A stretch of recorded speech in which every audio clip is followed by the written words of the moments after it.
Hello all, welcome back to our channel commerce concept building up. कैसे आप सब? I hope आप सब एकदम अच्छे होंगे, एकदम बढ़िया होंगे। आप सबकी पढ़ाई भी काफ़ी अच्छी चल रही होगी। तो कल को संडे था, कल को आप सबको पता है हमारी क्लासेस ऑफ रहती है। सैटरडे को भी मैं क्लास नहीं ले पाई थी, इसलिए हमारी क्लासेस 2 दिन ऑफ थी। ठीक है, तो आप सबको याद होगा कि मैंने लास्ट क्लास में आपको ये टाइप्स ऑफ वेयर हाउसेस में ये 1 2 3 टाइप्स मैंने आपको करवाए थे। ठीक है ना, पूरी मैंने आपको एक्सप्लेनेशन आपको इनके बताई थी। आज हम 3 और करेंगे, इंस्टीट्यूशनल, बाउंडेड एंड कॉर्पोरेटिव। ठीक है, तो पढ़ना स्टार्ट करते हैं। पहले हम पढ़ेंगे बाउंडेड वेयर हाउसेस। ठीक है, आई होप आपको दिख रहा हो। These are the licensed warehouses which accept imported goods for storage till payment of duty is made। देखो, जो बॉन्डेड वेयर हाउसेस होते हैं ये पहले तो लाइसेंस्ड वेयर हाउस होते हैं। मीन्स आप बिना लाइसेंस के इन वेयर हाउस को नहीं खोल सकते। ठीक है ना। और ये इन वेयर हाउस में किस तरह के गुड्स रखे जाते हैं? Imported goods. इम्पोर्टेड गुड्स कौन से होते हैं? जो आप बाहर की कंट्री से मंगवाते हैं। ठीक है, इम्पोर्टेड गुड्स को आप स्टोर करते हो। और आप कब तक स्टोर करते हो? जब तक आप स्टोर करके रखते हो जब तक आप ड्यूटी, जो ड्यूटी की पेमेंट होती है, ड्यूटी को आप टैक्स बोल सकते हैं। ठीक है ना, जो आपका जो टैक्स है जो आपको पे करना है इन इम्पोर्टेड गुड्स के ऊपर।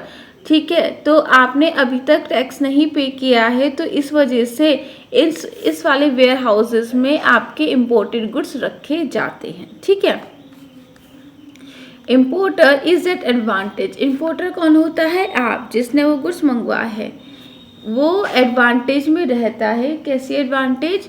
Of taking delivery of goods without paying duty he do for the purpose of री एक्सपोर्ट। यहाँ पे कहने का मतलब ये है कि इम्पोर्टर एडवांटेज में रहता है ऑफ टेकिंग। कब तक वो एडवांटेज में रहता है? क्योंकि देखो, और किस लिए रहता है? यहाँ पे क्या है, जो इम्पोर्टर है उसने तो गुड्स ले लिए हैं। ठीक है, और गुड्स लेके कहाँ पे रख दिए? बाउंडेड वेयर हाउसेस में। ठीक है, और उसने अभी तक टैक्स की भी पेमेंट नहीं किया, जिसको हम ड्यूटी यहाँ पे बोल रहे हैं। ठीक है, उसने कोई टैक्स पे नहीं किया है। ठीक है, तो देखो ये सारा काम वो क्यों कर रहा है? उसने वेयर हाउसेस में रख भी दिया, अभी टैक्स की इंपोर्ट मतलब जो टैक्स है उसकी पेमेंट भी नहीं हुई। ठीक है, तो वो सारा काम इसलिए, वो सब इसलिए कर रहा है ये इम्पोर्टर, क्योंकि उसको अगर री एक्सपोर्ट करना है, मीन्स जो वेयर हाउस में जो सामान पड़ा है जो उसने बाहर से मंगवाया था। ठीक है, तो अगर उसको एक्सपोर्ट करना है, मीन्स कि वो बाहर देश में भेजना चाह रहा है वो सामान। ठीक है, तो वो यहाँ पे कर सकता है और उसको टैक्स की पेमेंट करने की भी कोई ज़रूरत नहीं। वो वहाँ से सामान उठवा के हाथ के हाथ काम बेच सकता है, दूसरी कंट्री में वो सामान सेल कर सकता है। ठीक है, तो यहाँ पे इम्पोर्टर को एक एडवांटेज मिलती है कि वो टैक्स भी पे नहीं करता और वो बाद में री एक्सपोर्ट कर देता है सामान को किसी और कंट्री में। ठीक है, आई होप आपको ये चीज़ क्लियर हुई हो। फिर देखिए सेकंड आता है आपका कोऑपरेटिव वेयर हाउसेस। इसमें क्या होता है? Farmers and traders can register cooperative society to set up a cooperative warehouse. देखो, कोऑपरेटिव का मतलब क्या होता है? एक कॉपरेशन, मीन्स सब यहाँ पे अपना अपना कॉपरेशन दिखाते हैं और मिलके एक वेयर हाउस खोलते हैं। कोऑपरेटिव का क्या मतलब होता है? मिलजुल के। ठीक है ना, तो यहाँ पे फार्मर्स हो या ट्रेडर्स हो, वो रजिस्टर करते हैं कोऑपरेटिव सोसाइटी में। ठीक है ना, वो कोऑपरेटिव सोसाइटी में रजिस्टर करते हैं जिससे वो क्या खोल पाए? Cooperative warehouse. Food grains, fruits, vegetables are generally stored in such warehouses. जो कोऑपरेटिव वेयर हाउस होते हैं उसमें हम ज़्यादातर ग्रेन्स मतलब दाल चावल वगैरह हम यहाँ पे रखते हैं, फ्रूट्स रखते हैं, वेजिटेबल्स रखते हैं। इन कोऑपरेटिव वेयर हाउसेस में ज़्यादातर इस तरह के हम गुड्स को स्टोर कर सकते हैं। ठीक है, फिर लास्ट होता है आपका इंस्टीट्यूशनल वेयर हाउसेस। ठीक है, आई होप आपको दिख रहा हूँ।